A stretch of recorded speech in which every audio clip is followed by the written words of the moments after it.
बेटा मुसलमानों के मंदिर में चोरी करता है। आज तुझे प्रधान जी के पास लेके चलता हूँ, वही करेंगे तेरा फैसला आज।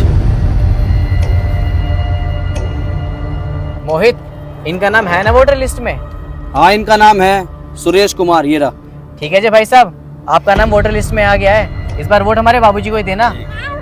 ठीक है जी, आप सभी ध्यान रखना। अरे छोटे मालिक, जरा इधर आओ। अरे छोटे मालिक, आपको घर घर जाके वोट मांगने की जरूरत नहीं पड़ेगी। आपके बाबूजी को जिताने की ऐसी तरकीब बना दी है मैंने। तरकीब?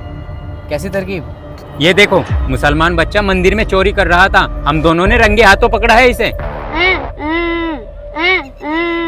क्या ये बच्चा चोरी कर रहा था? अरे नहीं नहीं, ये झूठ बोल रहा है।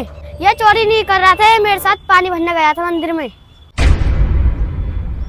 ओए, चल तू भाग यहाँ से। अरे रुक जा बेटा, इधर आ, इधर आओ, इधर आओ, घूम के इधर आओ। बेटा क्या नाम है तुम्हारा?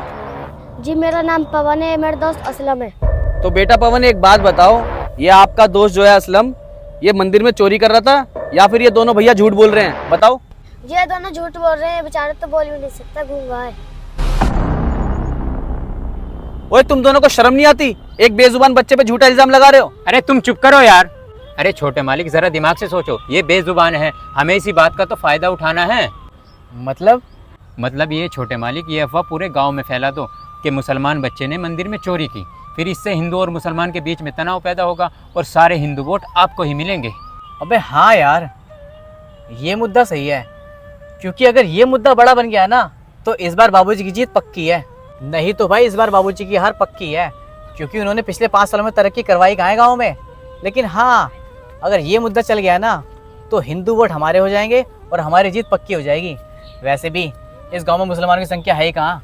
भाई साहब माफ करना मुझे, इस मुद्दे में मैं आपके साथ नहीं हूँ, पहली बता रहा हूँ। हैं? क्या? ओए मोहित, तू हमारे लिए काम करता है, तो जैसा हम तेरे को बोलेंगे तेरे को वैसा करना पड़ेगा। और वैसे भी देश के कई इलाकों में हिंदू मुसलमान के मुद्दे पे राजनीति चलती है, अगर हमारे गांव में चल भी जाएगी तो क्या हो गया। अरे भाई साहब, बाकी इलाकों को संभालना तो हमारे हाथ में नहीं है, लेकिन अपने गांव को तो संभाल सकते हैं ना हम। और आप गांव का होने के बाद ऐसी बात कर रहे हो? आप ही कुछ सोचो भाई साहब, हिंदू मुसलमान की लड़ाई कभी हुई है हमारे गांव में? अरे लड़ाई झगड़ा तो छोड़ो, एक दूसरे के काम कितना आते हैं ये सोचो ना। जब उनके घर में किसी बेटे की शादी होती है तो हम ही लोग तो जाते हैं ना बारातियों का स्वागत करने, काम काज करवाने, और जब हमारे घर में शादी होती है तो वो लोग आते हैं काम काज करवाने। तो भाई साहब सब कुछ इतना बढ़िया चल रहा है, फालतू में इतना मुद्दा बनाना ही क्यों है? और रही बात तुम्हारी नौकरी की, तो इस 2 टके की नौकरी को रखो अपने पास, लेकिन गाँव में फालतू मुद्दे फैलने नहीं दूंगा मैं, ध्यान रखना।